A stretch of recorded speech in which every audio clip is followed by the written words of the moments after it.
for the bare necessities, the simple bare necessities.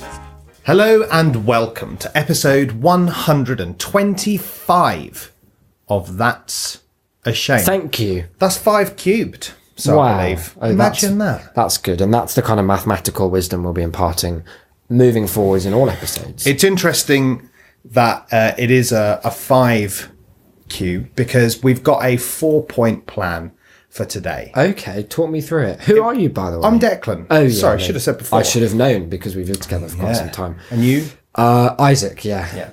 Yeah, we've got a 4-point plan for today. Part 1, done. That was intro. Oh, we fucked it. Yeah. Nailed it. Then, after this, we'll be moving on to part 2. Yeah. Which is a bit of chat. Oh, right. I jumped the gun. Part 3, bit of content. Yep. Part 4, end this motherfucker. Go to bed. Really, that's a fundamental, like, Campbell-esque structure, the hero's journey that underlies every podcast endeavour that's ever been taken, whether it's true crime, whether it's a fishing podcast that I listened to recently, to just see how they'd spin that out over 40 minutes. And let me tell you, they find a way. Oh, they do. They've got a lot to say. They had a whole regular segment with a jingle all about bait, just different maggots you can have. So people will make the best of it. And was it a monthly podcast? No, weekly. Oh. And they had a Patreon. And how was it doing? Bonus. Oh, don't worry. So we should probably at some point move on to a bit of chat. I suppose we're sort of seamlessly Yeah, doing it was really seamless Yeah. until you kind of Sorry, I flagged it. just wanted to make sure that we were sticking to the structure because I'd hate to tell the listeners that we were going to do things in one way, like have a show on a Wednesday and a show on a Sunday, and then without telling them just like diverge from that structure. And then without like ever referencing it again as well. Yeah. It would be wrong. Morally repugnant, I'd say. Absolutely. And the kind of thing that if I were a subscriber would force me to leave a very scathing 5-star review. Yeah, well, 5 stars, of course, because that's like, you know, you've got to respect the integrity of someone who diverges that totally from their word. You've got to take your hat off with the 5 stars. But then you can say what you want in the comment because it really doesn't matter. Yeah, of course. No one's reading it. Nah, not even a bit. How have you been? You're still in a little bit of... a little bit of here and there kidney pain. The thing about a kidney stone is it lasts for as long as it likes. There's really very little you can get involved with. And as you said on your Twitter earlier, I think I saw you've been told to... I was told this a while ago. The quote was from Dr. Sam something. Okay. Who was my Dr. Sam? A&E doctor, 2:30 a.m. Right. Who came to visit me. It was a very strange experience. And I don't really remember that much of it because I was absolutely up to the eyeballs in drugs. But it culminated in I was taken to a ward, like I was checked in properly. I had to wear like a gown and stuff, and I was taken to a ward, but everyone was in beds as you expect in a ward. Yeah. But my ward, my section, Was it a standing? It was a throne. Oh. It was a throne in like the corner of the room, just sort of overlooking the rest, where like I think I mentioned this before, but there's an old man who I could hear down the corridor who kept going, "Help me, please." And when I arrived, I found that very distressing. Yes. But when I realised that he was just a total idiot, and it wasn't help me with my illness, it was help me like open these crisps, help me turn the TV on. Please. But he honestly, humanity. every single thing he was like shouting. It was so late. People were trying to sleep. I was trying to just sit there in my chair eating my little depressing Garibaldi biscuits they'd given me. Oh, yeah. It's better than nothing, I suppose. And he would just be going, "Help, I'm in pain, help me." And I asked the nurse what was wrong with him, and he just cut his arm. Like, that was it. He was just waiting to have a stitch. Why was he in the ward? Because it was like some troublesome old fool. At least that's what I thought. I'd have thought the triage nurse would have dispatched with him. Every triage nurse I've ever encountered has Ruthlessly been efficient. the most nurse ratchet kind of The one I approach. had was like that, because I had to go to like a walk-in centre, and then they were like, "Well, you've walked in here, but now walk all the fucking way over to A&E, because there's fuck all we can do for you." But the nurse was like lovely and very calm and very like personable. But you could see within 1 second, she'd already decided that what was wrong with I was off. There was really no point in the interaction that followed. It was just for my benefit. When I went to A&E when I was like 13, when I'd broken my wrist, I was honestly in really bad shape. I'd broken it. I'd fallen off the front of my bike in the middle of a field, and I'd landed on my wrist and broken like the smallest bone in it.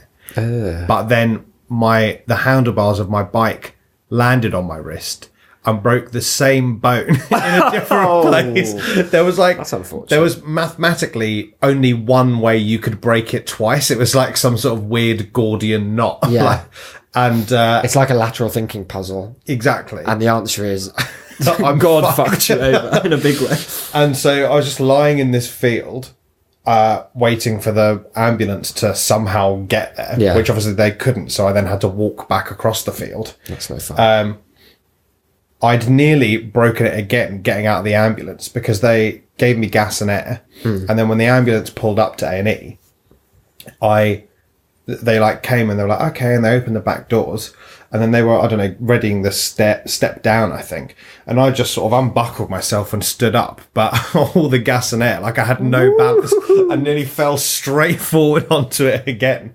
Had to be caught. There was like an hour or something wait. In the meantime, I'd had half a paracetamol. Oh, no. Just to numb the... Yeah. And I went in and the nurse was like, what's the issue? I had my arm like on my lap and it had dislocated as well. So basically my whole hand was shifted across one finger.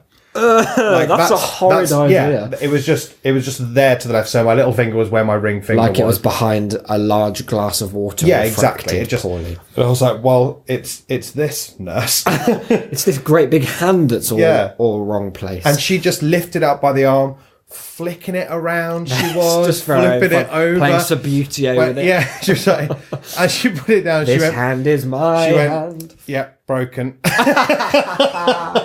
Oh, that's nice. So yeah, I would have assumed. I mean, if that triage nurse had seen the guy next to you, I think she'd have cut him again. Help me! You want to be here? He just sounded like so cartoonishly desperate, pathetic, that you couldn't respect him. He reminds me. This will not be a good reference for our listeners, but in my head, he is exactly the Bad Impressions man from YouTube. That's what he looks like. That's what he sounds like. We'll share, if you want to know more about that, I'm going to share it in the Discord. It's something that there are a couple of like internet finds throughout my time traveling, surfing on the Great Wide Web, as I call it, where I've found something so pure that I think I haven't seen Doctor Who, but I seem to get the impression that he probably, or she, has a general ethos of like, I'm not going to meddle in something really important in case I fuck it all up. Yeah. So I feel like I'm sort of... Unless he has to just shoot everything to shit. Yeah, or that. But with these very special finds, another one you'll know, our Australian friend, of course. I feel like it's my job to kind of shield them from the world so that the kind of person that produces this sort of content carries on producing it in a bubble. Yeah, we don't want them to be scared off. Yeah, we don't want them It's like when you've got deer in the garden. Yeah, you don't want to sneeze like Ron and scare them all away. All of which is to say that the A&E nurse, when he came to find me in my throne, just sitting there reading my book about cats that made me look like a total fucking mental case. In your gown, on your throne. In my throned gown. He came at 3 a.m, said... He did this really nice... It was very like when Joey finds out he has kidney stones. Yeah. Which, in hindsight, I think is the root cause of the flippancy with which the general populace regards this affliction. But he just pulled up a wheelie chair and in one motion sort of wheeled over and was like, it's a kidney stone. Because it's good news, I guess. Yeah. Relative to like, you're dying of a very horrid thing. Yeah. But yeah, the bit of advice that he gave me, which... initially was very literal, but I've taken to kind of reinvent myself as a person born of an internal confidence, was that I should always, in order to help this kidney stone pass, you've got to urinate with authority, which I think is a great expression. I don't know. Good. It didn't sound like he'd said it before as well, because he seemed a bit pleased with it after he said it. He was like, you have to urinate with authority. And then there was just a moment where I was looking at him like, that's one of the weirdest things don't be cucked by your own piss. But it's good, isn't it? Because if you can urinate with authority, think of the authority with which you can just enter a room, look at a sandwich. Yeah, it's all over the gaff. God. While we're on the kidney stones subject briefly, I've spent a lot of today because it kind of flared up, and there's not much you can do pain wise other than eat a lot of drugs that sort of take the edge off. So I was sort of wandering around looking at the kidney stones subreddit. I don't like you using the term "take the edge off" for your drugs, because it makes it sound like it's going to develop into something. Develop? Yeah. Oh, you're 2 weeks too late. Me and Codeine are like this. We're like chalk and cheese. What was I looking at? The kidney stone subreddit, and I'd sorted by top of all time, which is bleak as fuck. Let me tell you, it's quite a small stories subreddit. About people dying of kidney stones. No, it's mostly people who are doing exactly what I was doing, which is like, I need to distract myself. You know what this is like, but also you feel relatively better, as I did when I was in hospital, because there are some people there whose flare indicates that they've had like 48 kidney stones. What? And this is only number 2 for me, so That's I feel not like on. I don't know. Like, there are a lot of posts there about like, is it okay that I want to kill myself? And everyone's like, yeah, it is. That's normal, and that is. And that's giving you some hope, is it? No, well, that bit was depressing. But anyway, so you sort through, the top ones are all like kidney stone memes, which is a hell of a genre. That's amazing. And then there's a lot of like, this, like, it passed, it's over, you're going to get through it, like motivation. And as you go down, they start to become very weird, clearly like slightly morphine induced, morphine and pain. Yeah. There was one where the person, almost in a kind of poetic vein, had decided to break up the text. They'd written this big wall of text about their suffering, and they indicated through line spaces when they'd had to pause to go and be sick from the pain. Oh, so it was just like reading a sort of scattered House of Leaves-esque poem. Really horrible. It was quite good though, yeah. But then I got down really far, and there was a post from a guy who, other than posting in the kidney stone subreddit, only posts in men's rights, red pill, pickup artist communities. No. And he'd written this, I'll have to find it because it was fucking so funny. It was like 1,000 words on how, now that he's had a kidney stone, 1 millimeter of kidney stone, right? I'm dealing with 5. And some people deal with 20. And those have to be like... That's a 2 centimetre Those stone. ones have to be like, you have your whole kidney thrown out into the sea. Ritually burnt. Can't they vibrate? Ultrasound some of them into bits. I mean, how much info do you want? Because I've got all of it. I'm all right with how much I have. But, so he was dealing with this 1 millimetre kidney stone, and he'd decided that the way he was going to frame it, and I guess, you know, fair play, he wants to kind of paint it in a positive light, was that this experience made him invincible, because he reckoned it was more painful than being shot. One of his nurses told him. Right. It was like, yeah, we have to give more than giving birth. Well, yeah, that's another one that he'd latched onto. Yeah.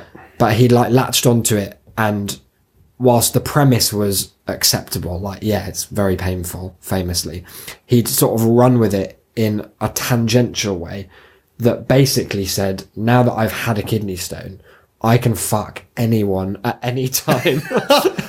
And I was like, reading through it, I was like, where while I'm reading this, where like, was the where jump? did it go wrong? Because it was so subtle, and yet continuous. Where was the like little logical step where there was something slightly missing? And it was only when I got to the end, and I was like, how did we get here? A logical you start back at the beginning, you're like, there's no pattern you can trace through this.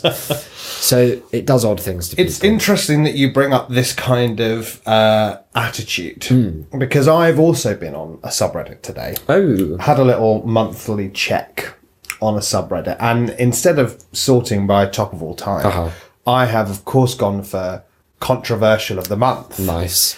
And it was back in one of our old favourites, the original content poetry subreddit. Oh, good. And you were famously in some sort of feud with one of their not big a posters. feud. I didn't actually argue with them really. I just stalked them for a bit, and it turned out they had their own subreddit to which they were the only subscriber. Weird.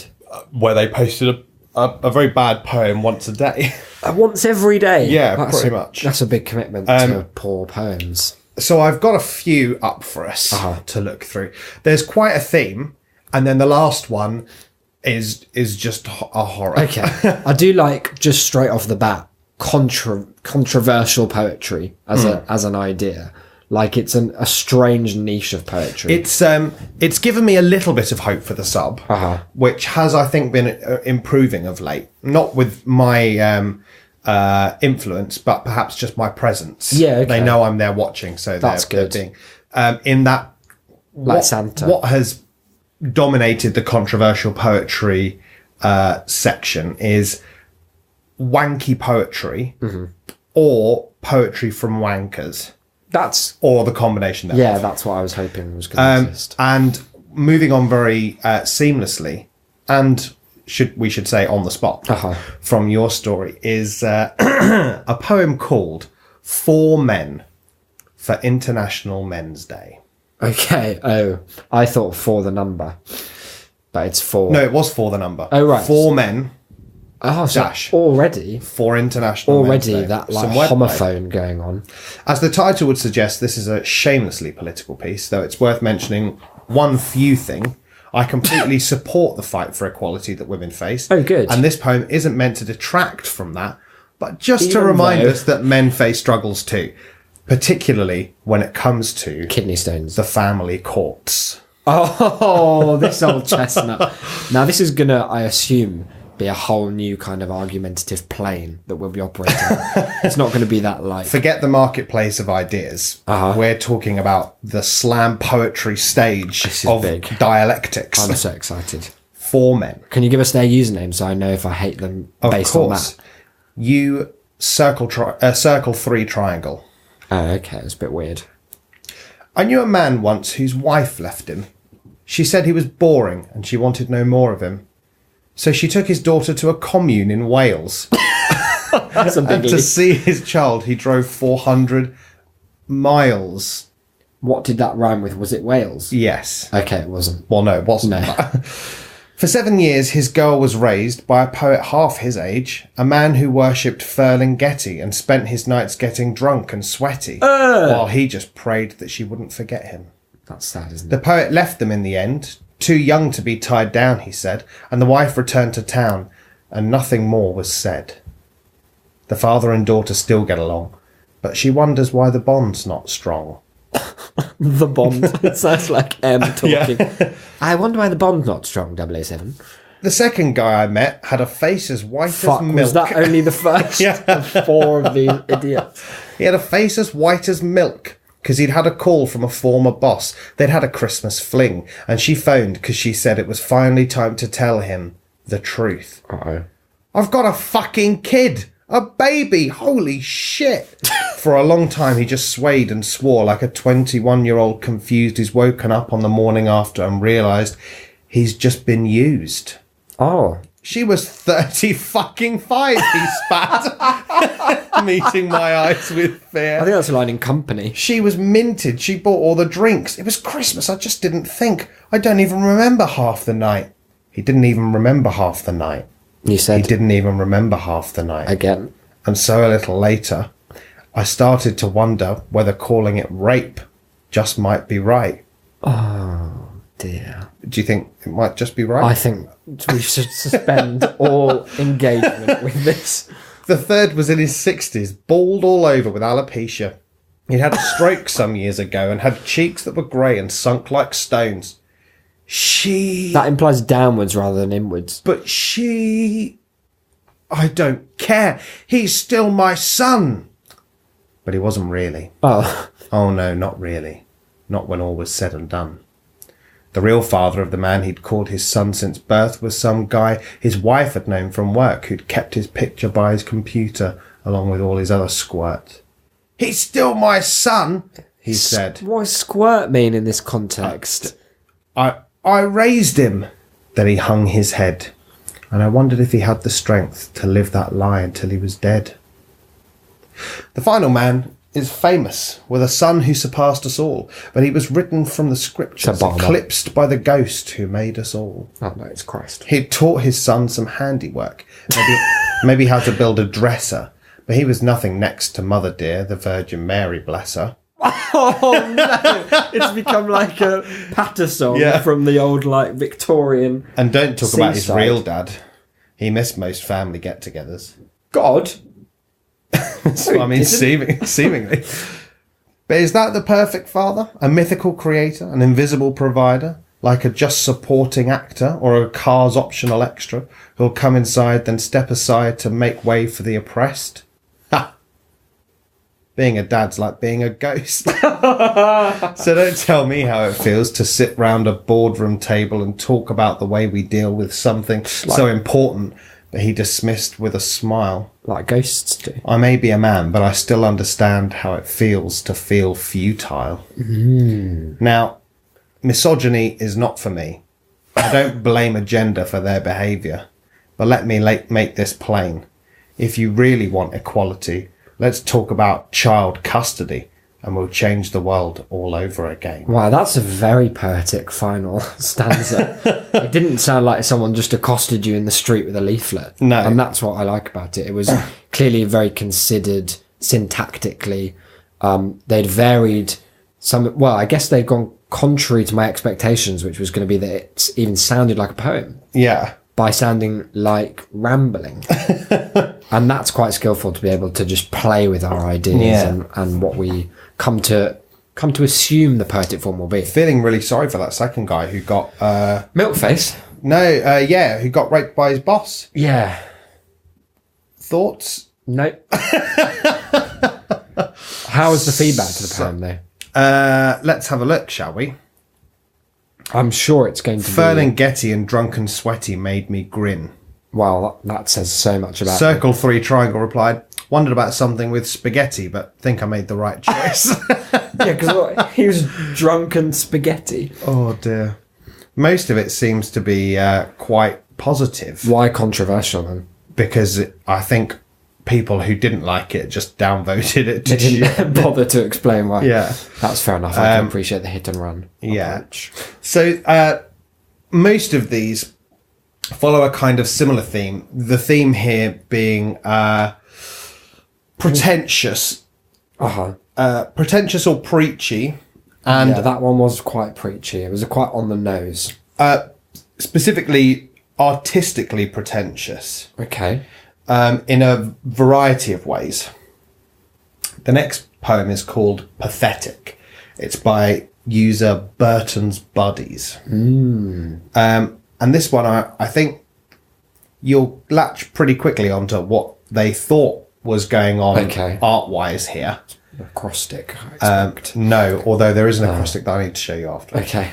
I was going to talk about it here, but it doesn't really work. Yeah. No. Pathetic. I stole your epithet while I was being sympathetic, but you're just an apothet, and now I look pathetic. My blood boiled when I toiled to extend your mortal coil onto the pillows our tears soiled. You know, I could never stand how you claimed I couldn't understand, even though you'd hold my hand when my mind was yonderland, and you were in the dark with that vile oligarch who would thrash and bark until you made him a monarch. Oh. And even then, when you're away in the dark night of day and I beg you to stay when you tell me there's no other way, how can I be okay? What can I say? How should I have said it? Should I have been sympathetic? Will that make me imperfect or just pathetic? What should I do? Should I feel it too? Shattered, half asleep, I coo. I'll be light soon. She murmurs back in the light of the moon, how soon is soon? And I have no answer. Fuck, he's got no answer. So obviously that was Merry Wives of Windsor kind of influenced. Yeah. Yeah, and that's interesting because you don't normally get that, I guess, the isolation, the internal conflict doesn't always come across in the piece. And also the thing about... The king dog in bed, barking and thrashing. Yeah. The thing about Merry Wives as well... never, I think, thought to rhyme as many things with oligarch. No, and yeah, I guess that's a lack of... Perhaps wasn't brave enough. Bravery, sure, but even just a rhyming dictionary. Shakespeare probably too lazy to Didn't go to rhymezone.com. Yeah. Slovenly bard, as I've always referred to him. He just made up words to fit his rhymes. So that's anyone can do that's that. lazier. Yeah. This guy has, what he did was he molded ones that exist already and molded the line around twisted them so that if you squint from a distance it made through a Vaseline lens, it made a little it bit sounds like the memory of a poem. Okay, yeah, I didn't love that one. What about this one? Short poems okay, well, I like end abruptly. Oh, okay, short poems end abruptly. That can't be the end. That is it. Very clever. Witty. Oh. What do they think that says? The top comment, the first line of feedback is, I see what you did here, but I almost wish you could turn it into a haiku. that's somehow even stupider than the poem. Than the actual that's really poem impressive. itself. Short what I poems. love is that people, because you have to give feedback to other poems in order to post. Like, there are people who are giving genuine feedback to this bullshit. Someone said, a period might be good to give this more finality. Also, short is capitalized, so I kind of expect a complete sentence. Yeah, I mean, why not? Sorry, no, you're right, that is good. It's good. That got an overall of 8 upvotes. Okay. Which for this sub is that a lot? Probably, yeah. I mean, that's enough to get you on the front page of it. That's ridiculous. Isn't that a shame? So, do you think that that's a new genre of poem that we could maybe... Very short and bad. Yeah. Well, what I like as well is that when feedback gets received on a poem, it adds a flair to it in green, but it adds it beneath the title, right? But above where the poem starts. So because of the way this person formatted it, it says, short poems, feedback received, end abruptly. Really ruining their already very poor very joke. Ruinous, self-immolating attempt. We've got another short poem here. This one, I think, they've tried a lot harder than the last It ends one. less abruptly, I hope. Yeah. Because I don't think I could take that joke twice, because the first time, obviously, you'll have heard, like, I didn't laugh out loud. But riotously inside I was one big vibrato. I think it shattered the kidney stone into bits. Yeah, it did. It was great. This one, I think you'll be able to see from the title, it's an intellectual poem. Oh, that's good. So, I like to feel challenged by poems. Exactly. And after something as crass as the previous poem, base, and what we've got coming up, I really think that this is an oasis. I was about to use the same phrase, an intellectual oasis in a desert of quite mundane and, dare I say it, plebeian poetry. And sand. Well, yes. Yeah, don't forget that. Would you like to hear the title? Yes, please. It's called An Atheist's Catechism. Oh, atheists. Yeah. I like them. They're always, what's good about the online atheist community, very reasonable, very warm-hearted, very outward-looking, really. It's a community of acceptance. Yeah. God, a cosmic echo of humanity. Man, a lonely insanity. Church, pretentious vanity. The good life, profanity. Wow.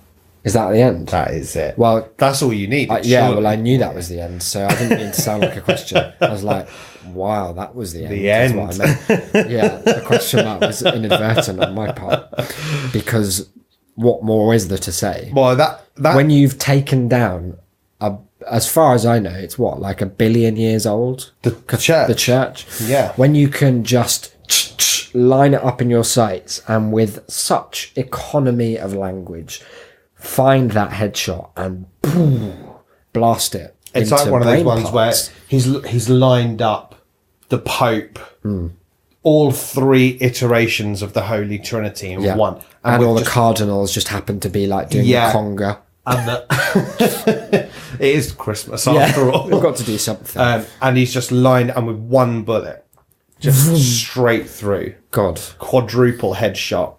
Profanity as well. To use a traditionally religious term against religion. Oh yeah, that's powerful. It's like if you went to God and you picked up his favourite shovel and then you beat him over the head with it.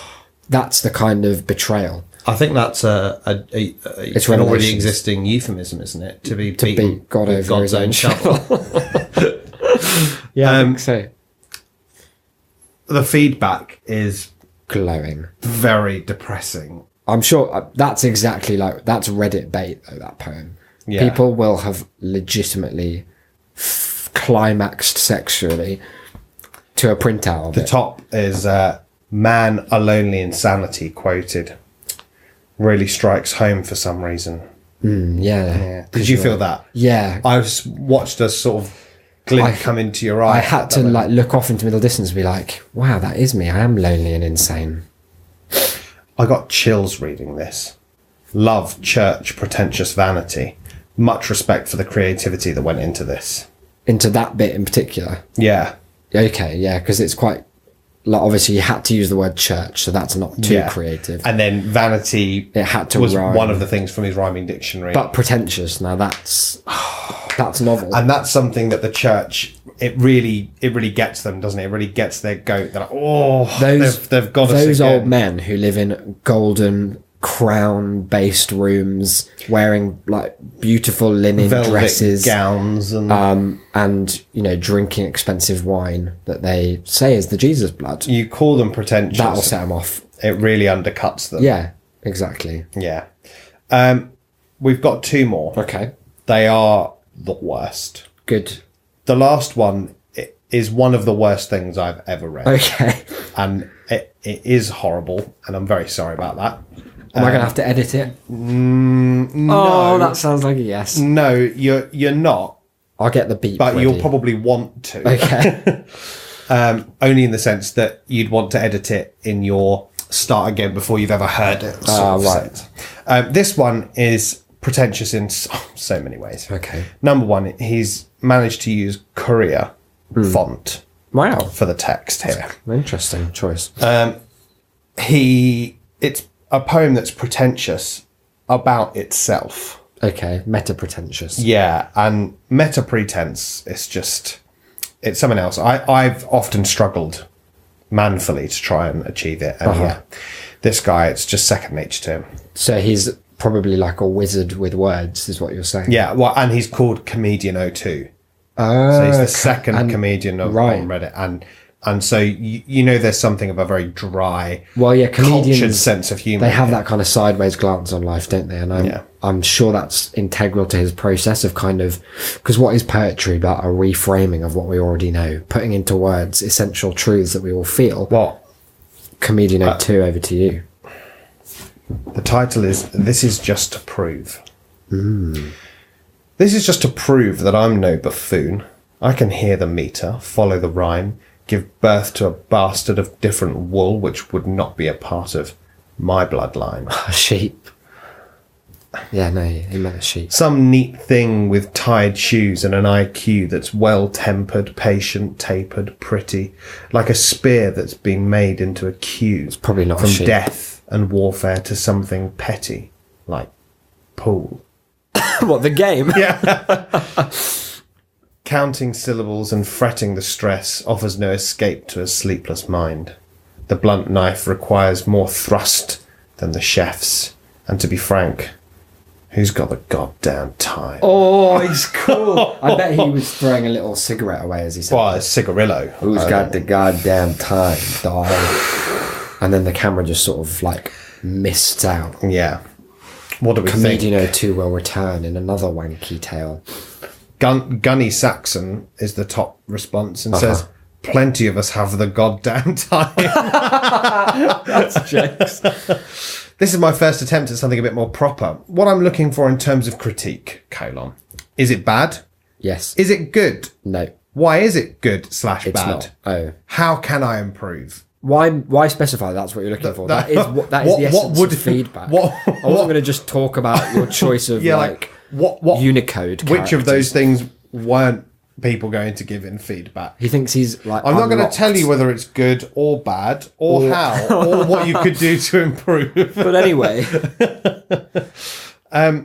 What did you think? I mean, I hate it. Oh, okay. Most of them all so far. Do you like the bit? Do you like how he's managed to weave in IQ? That was the thing that hit me the most, and then rhyme that with the word Q.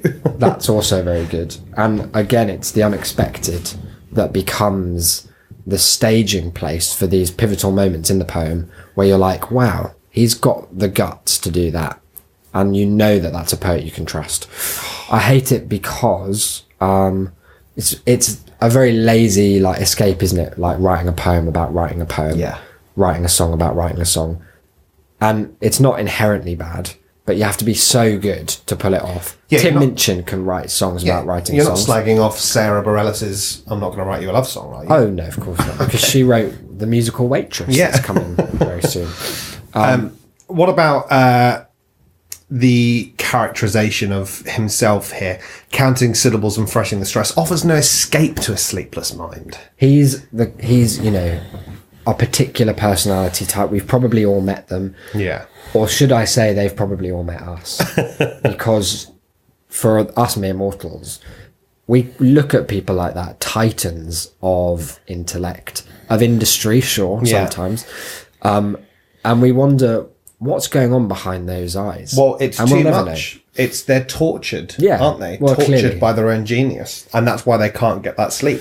Because he's obviously he's a comedian, but he's also got this serious dark art inside of him, and it's just waiting to escape in the form of this or indeed any other poem. I just hope he's okay, because there's a book of poetry in that man's veins, and if we can't eke every drop of it out onto the page, I'll be gutted. Well, humanity will be at a loss. Absolutely gutted. I'm just checking now to see if he's done any other poems for us to find, because I'd hate to think we've missed out, or that perhaps he's moved on to something else. He posts in the absolute widest selection Is he a bot? of subreddits.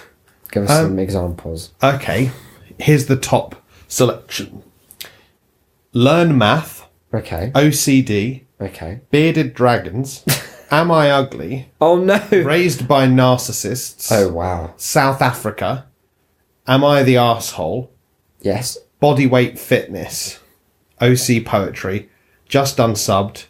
True off my chest. Oh, and the just unsubbed was from True Off My Chest. Oh, okay. Subreddit drama. Need advice. 2X chromosomes. Beatles circle jerk. No stupid questions. Wow. ADHD.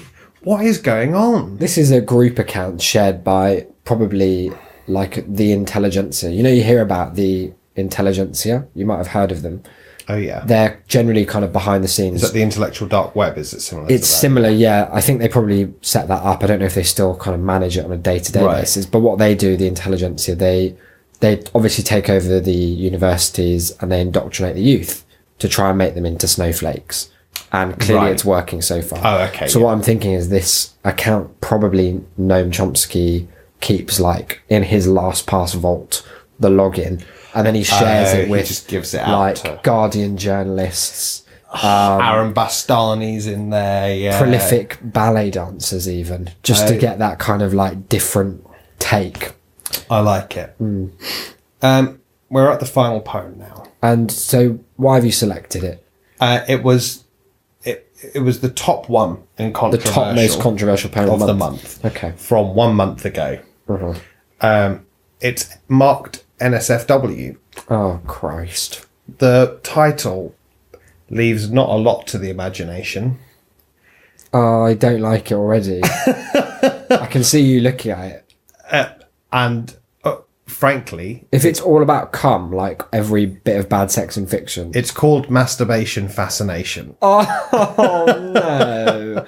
That's not even a good title. But, get this. Yeah. It's about a woman. Oh. / definitely a little girl. Oh, no. The account name is Eleanor Blackpool. Which is an anagram of convicted paedophile. Woody Allen. I mean, which would imply that potentially this was written by a woman. Uh-huh. But here's the thing. It definitely wasn't. Oh. Also, we need to just say, because I'm the only one who can see this and read it. Is that like a legal thing? No. This person's been shadow banned. That's fair. The girl's name, of course, for a bit of literary intrigue, is Dolores. Okay. But they've spelt it as in Dolorous. Dolorous. Yeah. So that is the word Dolores. Yeah, but that's not the name Dolores. Which, I mean, could affect us later. Okay. But are you ready?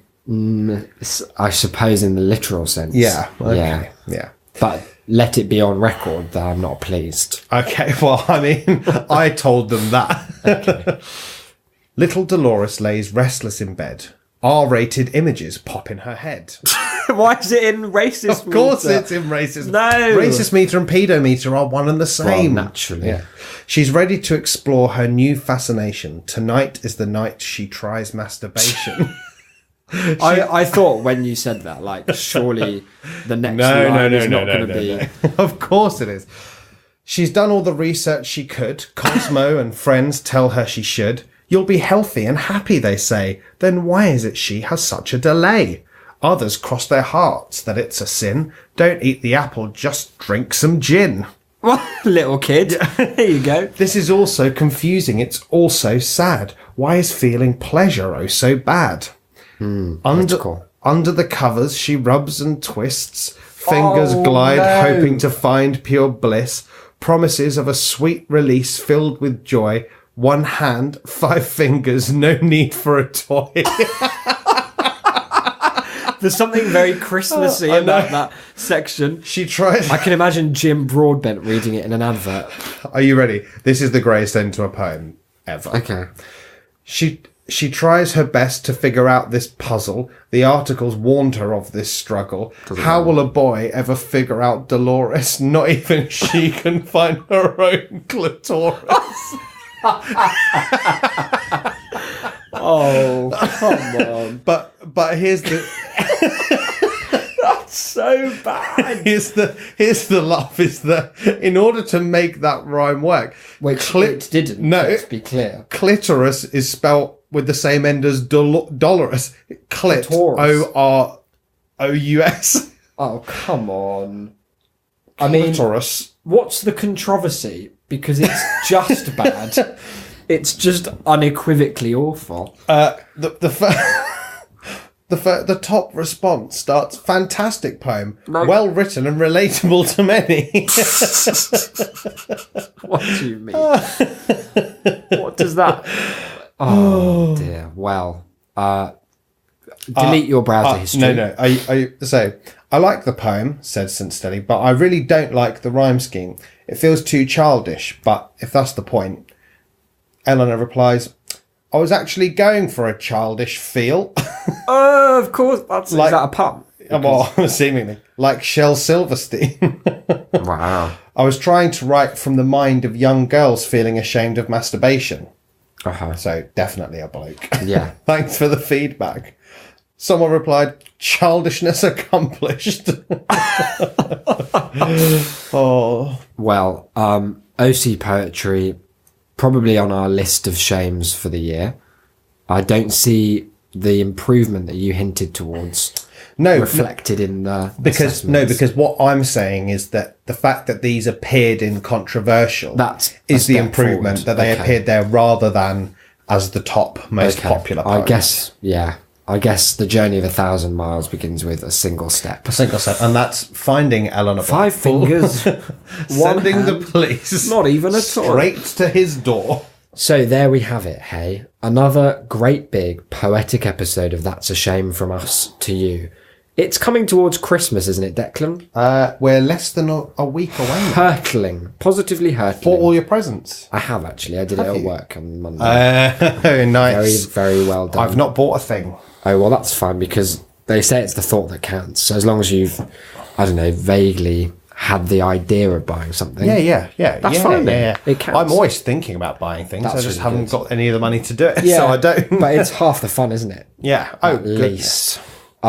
As we approach the Christmas season, it's a time, I suppose, of reflection for That's a Shame on the year that was. Of course, we'll be having our reason for the season, traditionally smut-filled, X-rated Loki. I don't know that we need to decide that that's a tradition. Well, it's locked in, I'm afraid. We can't disrupt the listenership's expectations of the show right now. Good. No, we're going to keep it fresh. But suffice it to say, it will be filthy. We'll be there, and it will titillate you into a dolorous oblivion. Assuming, of course, that you are the sort of unacceptable pervert who Dolores themselves to the sounds of Isaac reading Marvel fanfic. Marvel incest LGBT okay, so fanfic. Let's just solidify. Reason for the season always has to be fanfic based. Okay, yeah. So it doesn't have to be smut. It's just that all fanfic is. Is it my duty to find it this year? I don't know. I think maybe we should find more than one and make it shorter. All right. Because here's a little behind the curtain for this. Last year, I found that 1 minute before we started. It's not like we prepped. I remember that. It's not like we had a 3-hour chat like, what should we do for Christmas? No. I know. Let's find where Loki. No, I remember because my family had gone to the pub as we was doing on Christmas Eve, and I was like, "Oh, I'm going to record. I'll meet you round there." And came online. We chatted for a second. We were thinking about what to do because we were very well prepared back then. Yeah, always. And you just went, well, I found it. Right, let's go. Hit the record button and we didn't know where there I was. I didn't know the depths to which Loki and the author would plunge, I suppose. So reason for the season's coming, that's for sure.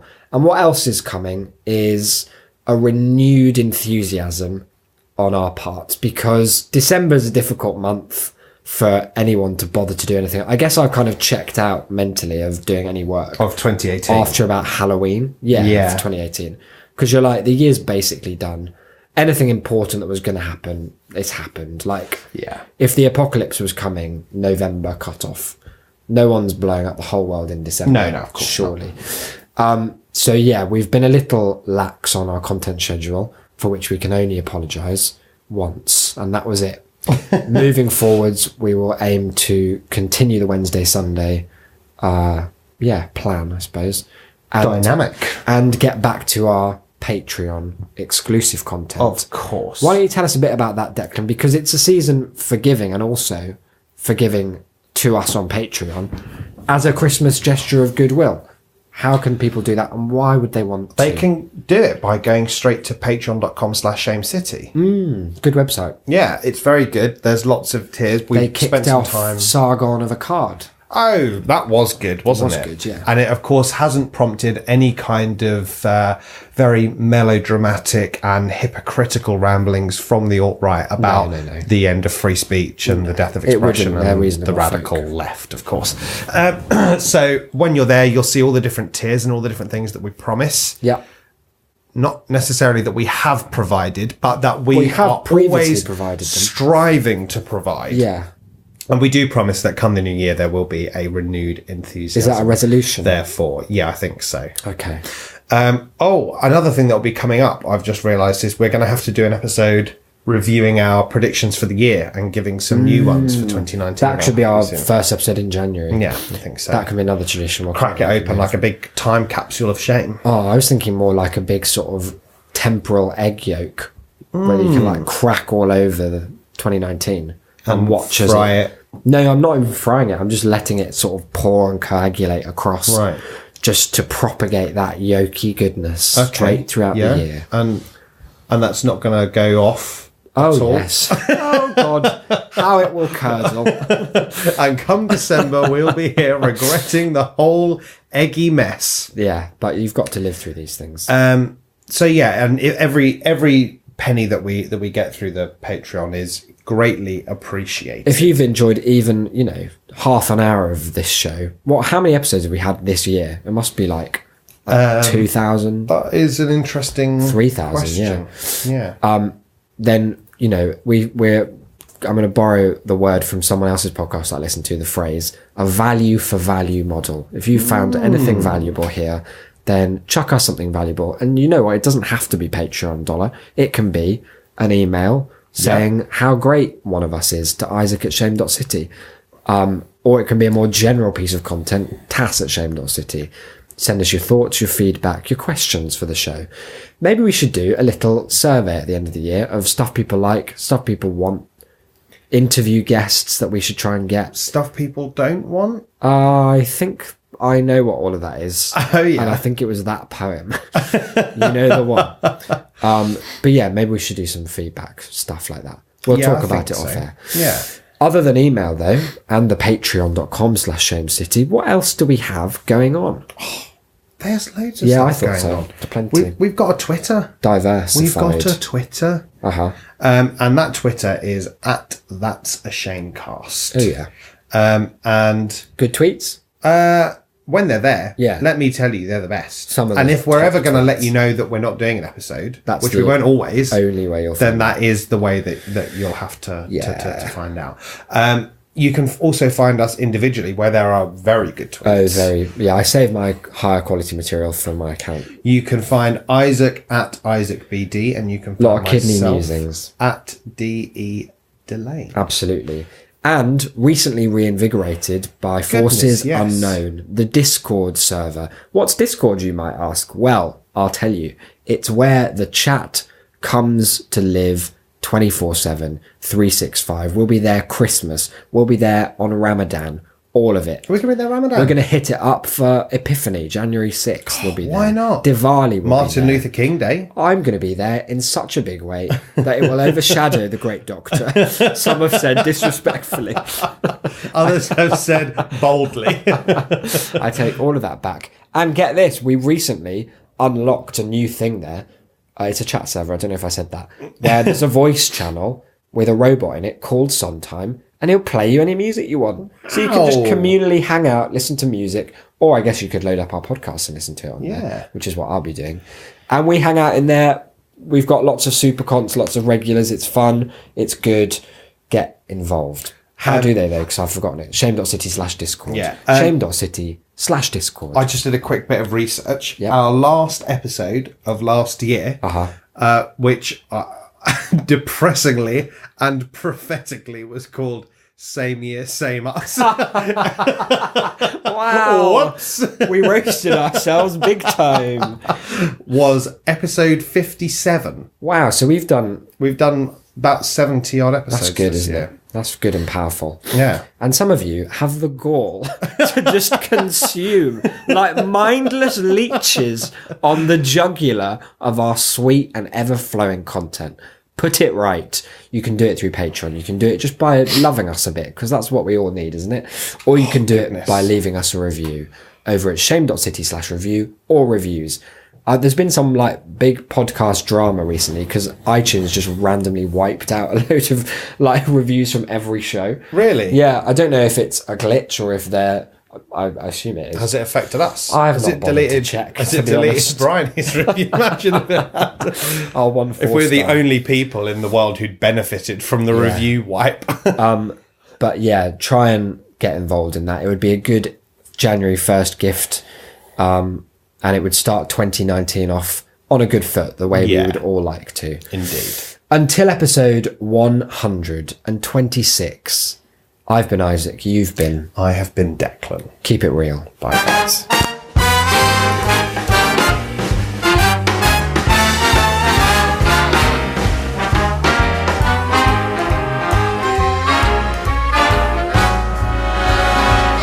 Look for the bare necessities, the simple bare necessities. Forget about your worries and your strife. I mean the bare necessities, oh Mother Nature's recipes that bring the bare necessities of life. Wherever I wander, wherever I roam, I couldn't be fonder of my big home. The bees are buzzing in the tree to make some honey just for me. The bare necessities of life will come to you.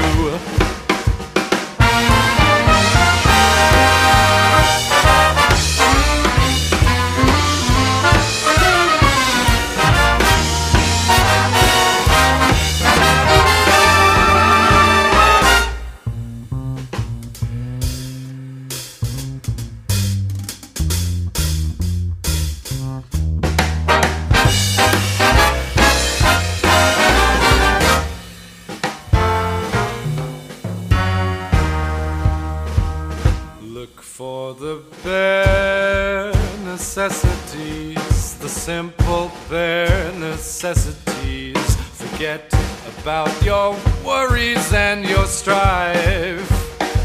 I mean the bare necessities, oh Mother Nature's recipes that bring the bare necessities of life. Wherever I wander, wherever I roam, I couldn't be fonder, my new home. The bees are buzzing in the tree to make some honey just for me. The bare necessities of life will come to you. The bare necessities, the bare necessities, the bare necessities of life will come to you.